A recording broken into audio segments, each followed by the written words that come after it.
নমস্কার বন্ধুরা, জানা হোমিওপ্যাথি চ্যানেলে আপনাদের স্বাগত জানাই। আশা করি আপনারা সবাই ভালো আছেন।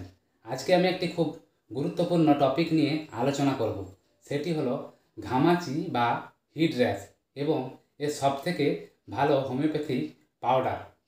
তাই বন্ধুরা, আপনারা ভিডিওটি স্কিপ না করে সম্পূর্ণ দেখতে থাকুন, তাহলে পুরো বিষয়টি ক্লিয়ার বুঝতে পারবেন। এইবার শুরু করা যাক। এই ঘামাচি মূলত কেন হয়?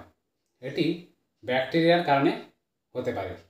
এই ঘামাচি কেন হয় না, আমাদের শরীরে যখন খুব বেশি ঘাম দেয় তখন কি হয়, ঘর্মগ্রন্থিগুলো, ঘামের যে গ্রন্থিগুলো ব্লক হয়ে গিয়ে আর ঘাম বেরোতে পারে না শরীর থেকে, যার ফলে ওই জায়গাটিতে ইনফেকশান হয়ে ঘামাচির সৃষ্টি হয়।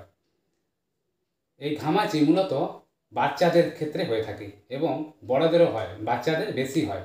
বাচ্চাদের কোথায় কোথায় হয়? মূলত কাঁধে, গলায়, বুকে, এই ইত্যাদি জায়গায়, এবং বড়দেরও শরীরের যেসব অংশে ভাঁজ থাকে সেই জায়গাগুলোতে বেশি হয়।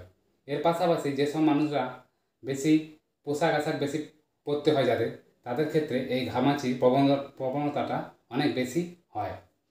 এর যে সবথেকে যে ভালো হোমিওপ্যাথি পাউডার সেটা হলো এসবিএল কোম্পানির সিল্ক অ্যান্ড স্টে। এইটি যে কোনো হোমিওপ্যাথি দোকানে আপনারা পেয়ে যাবেন। এই পাউডারটি এর মধ্যে কি কি আছে না, ক্যালেন্ডুলা এবং নিমের নির্যাস আছে। এগুলো কি কাজ করে না, অ্যান্টিব্যাকটেরিয়াল হিসাবে কাজ করে এবং বিভিন্ন সংক্রমণের বিরুদ্ধে, সংক্রমণ থেকে রক্ষা করে। আর শরীরকে সবসময় গন্ধমুক্ত রাখে, শরীরকে দুর্গন্ধ হতে দেয় না। এছাড়াও এই সিল্ক অ্যান্ড স্টে যে এসবিএল কোম্পানির, এতে আর কি কি থাকে না, বোরিক অ্যাসিড, কার্বনেট, জিঙ্কস, টিয়ারেট ইত্যাদি থাকে। এতে কি কি উপকার পাবেন না, এটি ত্বককে খুব ভালো রক্ষা করে এবং শরীরকে সবসময় মসৃণ রাখে, শরীরকে সুগন্ধ রাখে এবং শরীরে গন্ধ থেকে দিনব্যাপী সুরক্ষা প্রদান করে।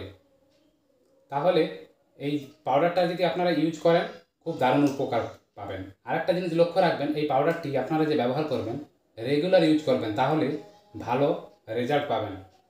আর পাউডারটিকে আপনারা সূর্যালোকে রাখবেন না, তাহলে এর কার্যকারিতাটা নষ্ট হয়ে যাবে।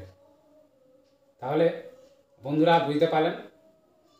যদি ভিডিওটি ভালো লেগে থাকে প্লিজ সাবস্ক্রাইব করে দেবেন, আর লাইক করে দেবেন, শেয়ার করে দেবেন, তাহলে আমরা আরও উৎসাহিত হয়ে এই ধরনের ভিডিও আপনাদের দিতে পারব।